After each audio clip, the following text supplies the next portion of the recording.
Good morning, good afternoon, and good evening, everybody. Thank you for tuning into another Supatease video. And in this one, I'm going to be covering a very fun 2v2 composition that is completely unexpected. It is the Frost Mage Elemental Shaman. There is a lot of powerful comps in 2v2, a lot of them involving Holy Priests, Destruction Warlocks, Outlaw Rogues, Survival Hunters, Demon Hunters, and these types of variety. But what I really love in the 2v2 bracket is playing double DPS. There's a certain level of intensity that you just don't get when you're playing with a healer in this bracket. You just always feel like you're under a threat of being killed, and you've got to be constantly aware, and I love that level of intensity. It makes it a lot more fun in the 2 versus 2 bracket. And my Elemental Shaman in this specific comp is running Kyrian, which means they have access to the Vesper Totem, which is a very powerful one-hit KO on a minute cooldown, synergizing really well with the Necrolord Deathborn from the Frost Mage. So you have these two big threats if one caster is left open. My job as the Frost Mage is to kind of keep the enemies at bay and try and set up my Shaman's Vesper Totem and allow my Shaman to be able to connect that using snares like Blizzard and Frost Nova to hold targets in place for the totem to then be repositioned, using Polymorph to control enemy attackers during critical moments like enemy cooldown, Stacks of Ruin in this instance with the Destruction Warlock, and that's going to be my main game plan. So right at the start, I like to get Destruction Warlocks in combat so they do not begin to stack up their 4-set bonus too high. I'm going to use Ice Wall to stop the priest from moving towards the pillar, and then pop my Deathborn and try and go for a hit on the priest while they're out in the open with that Ice Wall. They managed to duck around the corner just in the nick of time, and we're going to reposition then to just start casting on the Warlock as much as possible, using Blink to remove stuns, and we're going to line of sight Mind Games to avoid that incoming cast and that massive damage that it can do. And we're just going to use Blizzard to snare the enemies at the pillar, kind of AoE them down, poke them, pin them, and prevent them from pushing out.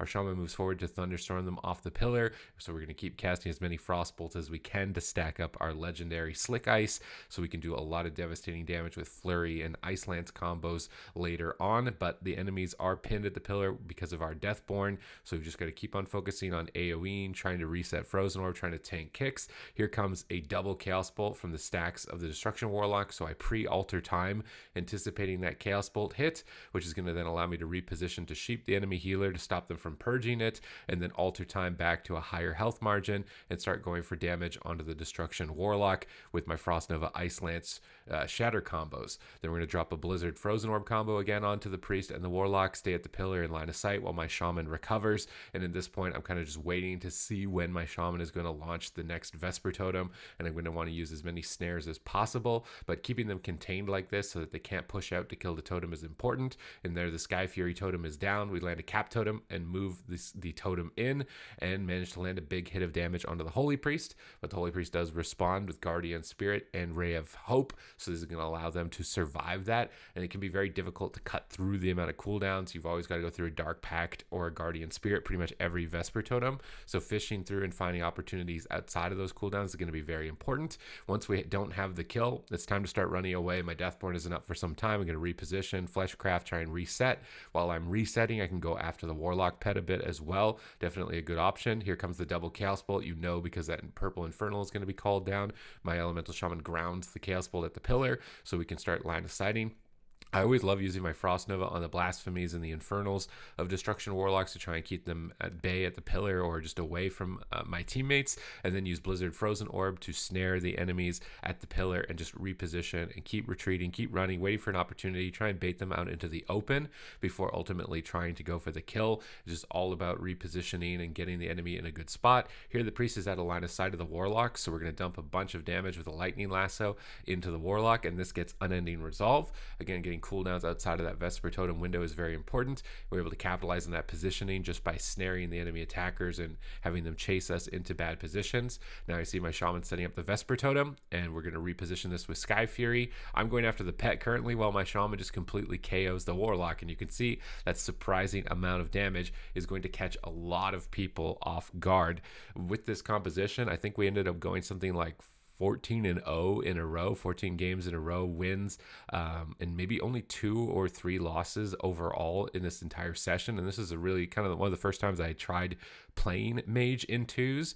It can just do such a huge amount of damage. We'll jump over to another clip here to really showcase what it can do, because it's just insane. You pairing an elemental shaman vesper totem with a double caster, so there's 2 threats. It's just so amazing. So right at the start of the game, my goal is to polymorph the rogue, keep the enemy attacker away from the elemental shaman as much as possible so they can get in a comfortable position to cast Stormkeeper, comfortable position to cast the vesper totem and protect it far away, and then reposition it in for massive damage. So after we've used all of our crowd control on the rogue, we'll start trying to polymorph the monk. Fortunately, the monk does roll into my frozen orb. You do want to try and pay attention to that. Having your polymorph broken by your own abilities is not going to be a good move later on, but they're at the pillar, they're far away, so we can start setting up our vesper totem and we can start moving forward. I've got a flurry combo, time to unleash the flurry, Ice Lance Vesper.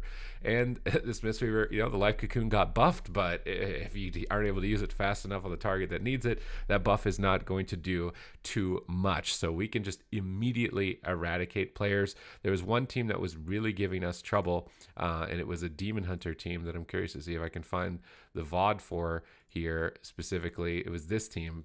They gave us a really tough time, but then I found an opportunity to kind of punish the Druid. So the Demon Hunter was really hard to kill. They had a lot of defensive cooldowns. This is one of the hardest comps that we had faced. So what it really became clear was that we needed to swap to the Druid. So I just started chasing the Druid while the Demon Hunter was going after my Ellie and doing as much damage to the Druid as I possibly could. This at least then forced the Druid to have to keep hots on 2 targets, and I also think that the Druid is just a more likely target to take down. Aside from this, Outlaw Rogue was pretty difficult, although we were only really losing to one that was one of the top ones on the ladder, and we were beating other ones, but this Demon Hunter comp specifically felt very difficult. Demon Hunters just do not take a lot of magic damage, so we had to swap to the Druid a lot to be able to find opportunities for a win, and you can create those opportunities by dragging the Demon Hunter around the map. Here in this position, again, I'm just using Frozen Orb and Blizzard to keep the Demon Hunter pinned at the pillar, so my shaman has time to breathe, and the more time the Demon Hunter is not next to us means that we're spending more time not being dead. So just keeping the Demon Hunter in containment is the main goal for you. As the Frost Mage, is the main goal just in general if you are going to try and run this composition, because it's going to give you more opportunities. And you see with 1 Lightning Lasso and no Trinket, we actually almost take down the Druid. We get the Frenzied Regeneration, and these swaps are going to be what's going to be important for us to be able to actually pull off a win against this composition. We're going to use Polymorph here to keep the Demon Hunter in control. They use Metamorphosis. We really need to Polymorph Metamorphosis. We need to take the Demon Hunter out of the game here, and we can see our Shaman setting up Vesper Totem in the back there with Sky Fury Totem down, so we're going to Frost Nova the Druid so you can move the Vesper and get the 1-hit KO. Without that Frost Nova, Druid's going to be too slippery, so it is very important that you're synergized with your Elemental Shaman, jumping onto the target to snare it with Cone of Cold and Frost Nova when you see that totem are ready to go, or if you're in voice chat with your partners, then you can communicate that and you can move the totem over with that coordinated crowd control. You can use Polymorph. You can Polymorph a target, then move the totem onto it and explode it. That's definitely a good tactic.